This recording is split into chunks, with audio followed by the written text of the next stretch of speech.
Ciao, I'm Enzo. I'm Celia, This is Piazza Talk, our channel about our life in Lucca. and in the Tuscan hills. Please hit the subscribe button. Grazie.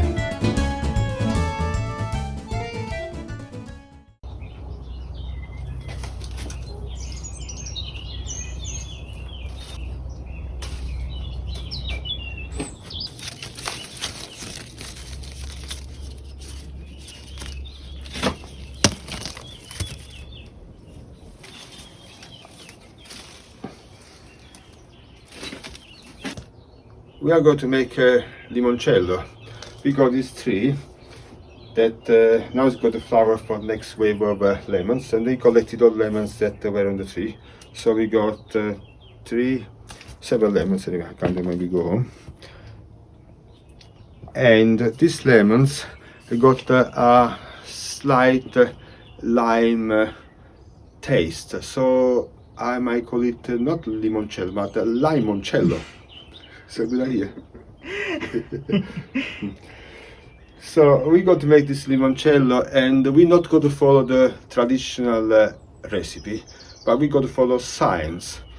You'll be surprised how many academic papers have been written on limoncello, especially in the United States. There's a lot of research on it, and we got to follow this research that are summarized in a video by scientist, food scientist Dario Bressanini.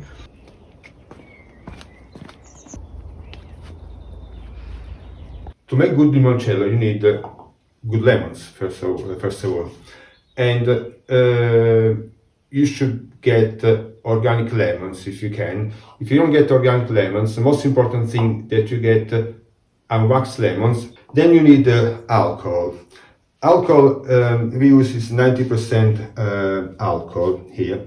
In US it's 190 proof, and I understand in the States it's called Everclear, from the brand that makes it. If you cannot get 190 proof, get just the next step below, and then we need sugar and we need water. If you're in a place where you cannot actually have alcohol available, it's illegal to sell it, you should get vodka. The first thing to do, we have to peel the lemons and remove all the zest. And we want to remove the zest and take as little piece as we can. I'm using a sharp knife, but if you have a sharp peeler, that is fine. We only want to use the zest, we don't want to use the juice. A lot of people use lemons di Sorrento. This limoncello recipe works with every citrus fruit. This is the lemon zest we got from the lemons. And we have the lemons. We have to think what we do with the lemons. We can make a granita, or maybe it's too cold. I think it's going to be warm up, so why not? Yes. One of the things we're going to do with this recipe, we're going to use weights. We don't use volumes. So in this jar we have 120 grams, equal to 4 ounces of lemon zest. And we're going to pour alcohol, 300 grams, equal to 10 ounces in weight, on the top of the zest here. Now, we are going to keep the alcohol with the lemon zest in this jar for 1 day. The traditional recipe says, keep it for a month or 3 weeks or even 40 days. This is completely unnecessary, because the way that the lemon zest works has got some essential oils that will be diluted by the alcohol, and this process takes, actually for the essential oil we want, the 3 main one, takes about 1 day. They've been making a lot of experiments, and there are papers about it. You keep it for 1 to 3 days, maximum 3 days, and you should try the differences. If you want to try it with my recipe, which not mine, but Dario Bressanini's recipe, that is 1 day soaking alcohol, or the traditional way, that you soak it in alcohol, leave it in alcohol infuse it in alcohol for about 3 to 4 weeks, and you can see the difference. In fact, we found that it tasted better this way. Yes, I prefer this way because it looks fresher, and it is a very pleasant feeling. It's also a good idea to protect the infusion from light, so I'm going to put in this cupboard until it is ready.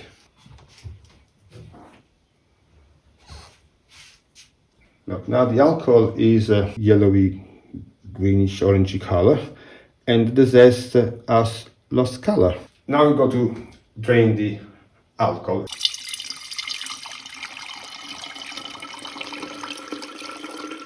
Look at the color.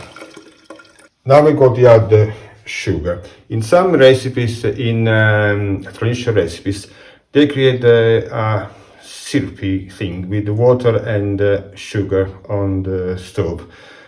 We don't need it because the sugar is soluble in water, so it is, according to Bressani, a completely useless step.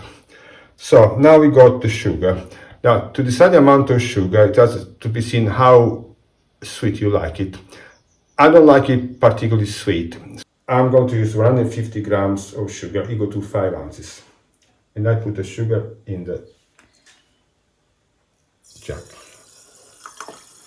Now you can see the sugar is not soluble in alcohol. Now we add the water.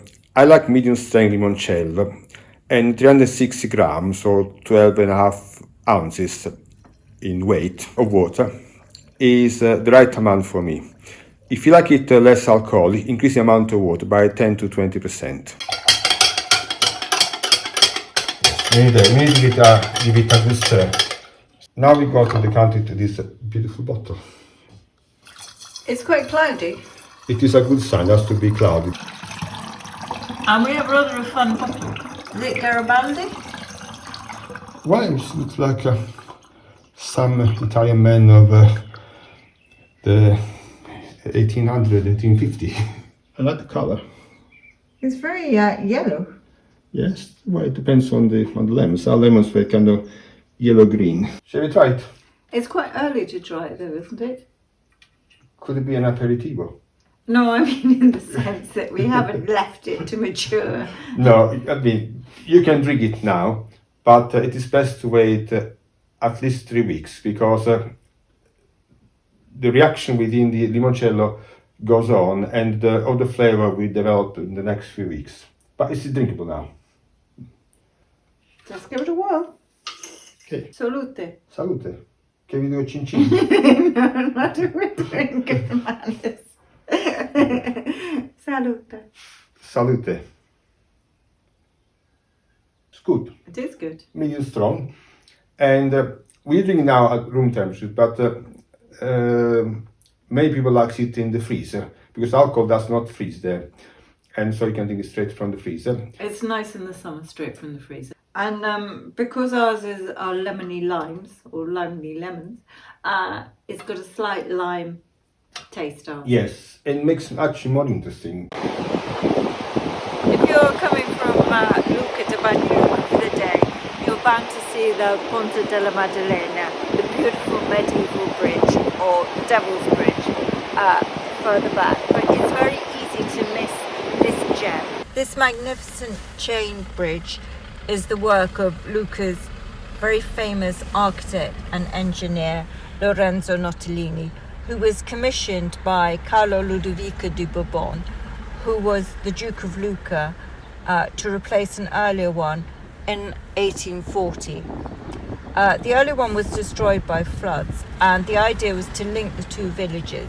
But the Duke had the idea that it should also be a sort of piazza, a sort of meeting place in the river.